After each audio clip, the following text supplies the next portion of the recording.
God, where do you want me to start?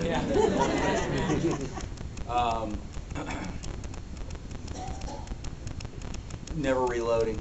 Yeah. The eternal weapon. Characters who get bashed in the side of the head, and I know people who get bashed in the side of the head and they keep going, but they at least wince.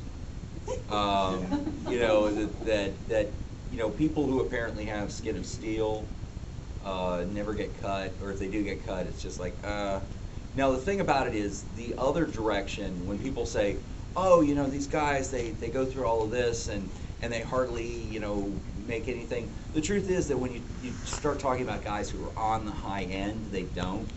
You talk to some of the guys who have been in combat over in Iraq, especially the special operators that do a lot of door kicking and get shot a lot. And they really do. I mean, they just wade right through it. You shoot them and you shoot them and you shoot them, and unless you get them in a bone or a major artery, they just keep coming at you. So, you know, but when you've got a character that's not like that, that doesn't get affected. Like when John McClane, was that it in the Die Hard stuff? Mm-hmm. Yeah. You know, when people are like, oh, he's got his feet are cut and he's getting all shot up and it's just not affecting him, he just keeps coming back. And I'm like, you don't understand the combination of being somebody who has gone through that over and over and over again. You know, some people are born with larger adrenal glands, some people are born with higher testosterone. There's a whole suite of combat chemicals in the brain. So there's some people, and those people gravitate towards combat type positions. They gravitate towards being cops. They gravitate towards firefighters, special operations, infantry. And so you do have these guys that, between their innate form and the fact that they've been doing this so much, neurochemical reservoirs build up if you use them over and over again. Your adrenaline gland gets larger if you use it over and over again, and adrenaline acts as it tightens up the arteries and the capillaries, so you don't bleed as much. So these guys, there was a shoot down in Miami, which is a classic. There were two guys that each of them got shot 28 times, and they were continuing on. So, sometimes with this stuff, people will complain about there's no way that these people can keep going. And one of the things we do when I talk about when we talk about killing characters for fun and profit, which is my favorite panel. You don't know what's going to kill somebody or stop them. So even the unrealistic stuff, except for never ever reloading, but even some of the unrealistic stuff depends on the character. Yeah, and the flip side of that is every time they want to make a point, they ratchet. And then I watched one movie. This guy must have did that 15 times within one scene, and I'm like, well, he's just ejected all his shells. And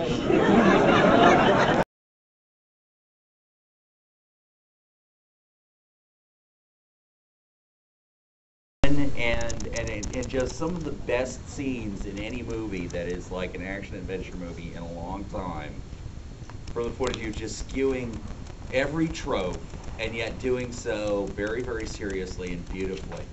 Mr. and Mrs. Smith. Yes. I mean, the scene where he's there, anybody who's ever had issues with their significant other, the scene where he is there, and he's like,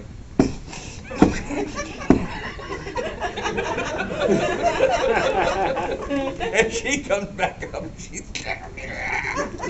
and it just goes, and it does. I mean, it just goes all over the house. They destroy the house. If you go over the top, go way over the top. Go way over Kill the top. Bill, Sin City, Mr. and Mrs. Smith. If you're going to go over the top, just shoot for the moon. Otherwise, keep it realistic and don't mess with that. One nice thing about that is when they ran out of ammo, they were out. You saw that happen to them again and again and again. They reloaded. I mean, they were actually good technical fight scenes. And that's one of the things about most fights are 3.5 seconds. Okay, but if you've got two par opponents, like it took us 2.5 weeks or a month or something like that to take down Iraq's military. Well, we tried to do the same thing with, say, Russia. It takes a lot more than a month. So when it's par opponents, it takes a lot longer. Regarding the issue of Mr. and Mrs. Smith, it's the only time in all my movie watching history where I thought, this is a movie that needs more romance and less gunfire.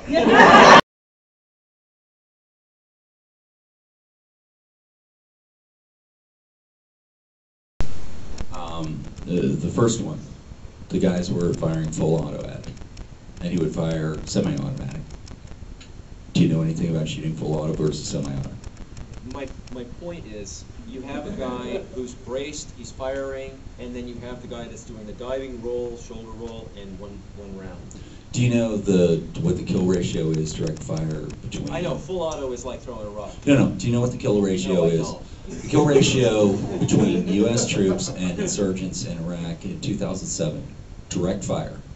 How many rounds the Iraqis fire? You know, how many times the Iraqis were shooting at our troops and our troops, and the kill ratio was 163 to 1. Okay, so you talk about somebody who is like that character at that advanced level versus guys who are blazing away and are basically street thugs with no real training.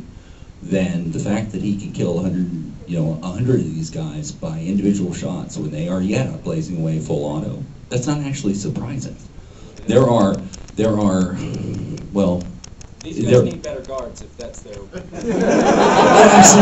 absolutely. But see, they don't recognize that to a certain extent from the point of view of social politics. They don't want better guards because if the guards were that good, they'd take over.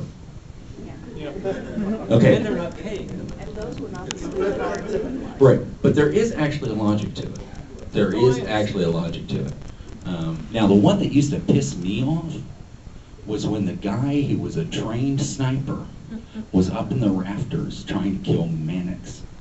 You remember this TV show? Does anybody remember this TV show? And he would miss. And Mannix would get him from across his stadium with a snub-nosed 38. Now that's hilarious.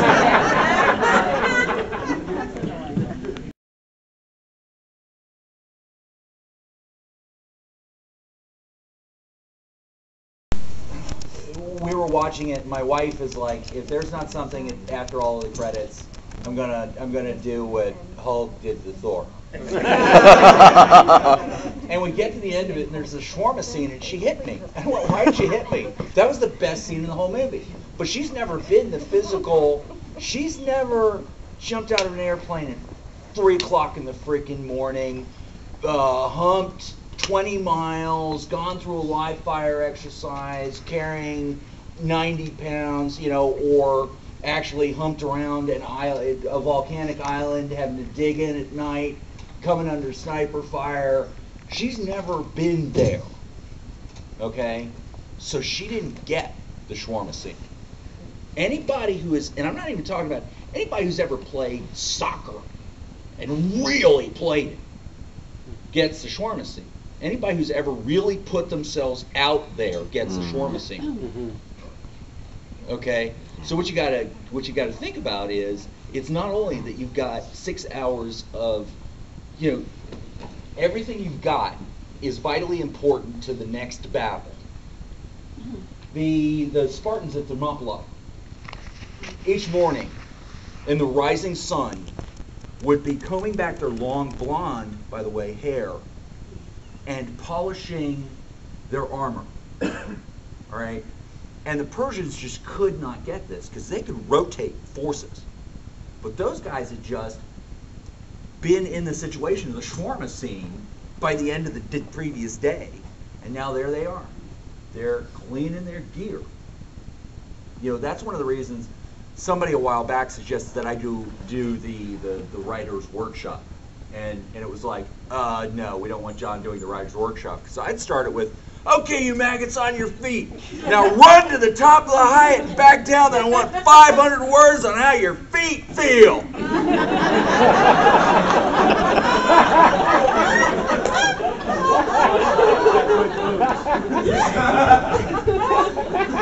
But if you get the shawarma scene, then you get the vague inkling of how freaking bad it would have been to depend on a chunk of freaking metal to save your life. I mean, it never, please God, send me back to the Middle Ages. Please. I mean, even if I automatically get like a night job, and even if I automatically get like the physique, no. Okay, shoot me. Please do not hack on me with big freaking knives. No. Does that answer your question?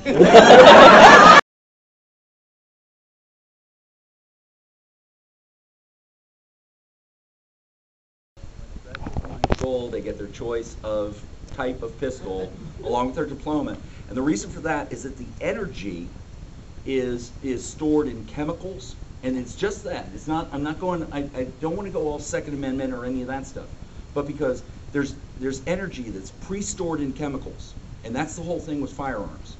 You're not using this. You're using pre-stored energy, and that is why it makes it a leveler. Because you can shoot that guy and it'll kill him. You kick him in the stones and he'll just, yeah, that might hurt somebody else. Well, as the science guy, let me just jump in here. You're talking about the difference between physical size and physical combat, and size matters. And if we're talking about science fiction, when it comes to technology, the superior technology wins. So we eliminate some of the physical aspects and it becomes a technological battle. So when we have, here's an example of something terribly stupid. Independence Day, the Macintosh computer virus hits the aliens. Okay, once again. That is stupid. No, once again, two reasons. One of the things we established early in the story. That story establishes nothing realistic. One of the things we established early in the story is that all modern electronic technology, all modern computer technology is derivative technology of the aliens' technology. That's the first one. My Macintosh software doesn't have any compatibility with the previous version from like 3 years ago. I wish it did, but it just screws everything up. Anybody here ever go to DEF CON? Yeah. Who goes to DEF CON? What is the current primary technique for doing high-end one-day hack? Stealing the computer. No. Doesn't matter if you have the computer versus over the internet. Doesn't matter at all. Doing a one-day crack on a computer. What's the current high-end technique? Anybody? Social engineering. No, social engineering. There's also everybody now that does anything serious uses huge high-end. Social engineering doesn't work because they won't allow you to use social engineering. What else? Brute force. There's that scene in Swordfish where they give the guy a blowjob and it works. That's called social engineering. It was distraction. Anybody?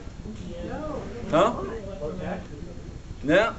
You use a Commodore 64. That is the current high-end technique for cracking uncrackable systems because Commodore 64s have no protocols built in. So even though that was not the technique at the time, that movie was prescient of what hackers would later do. Yeah, I don't buy it.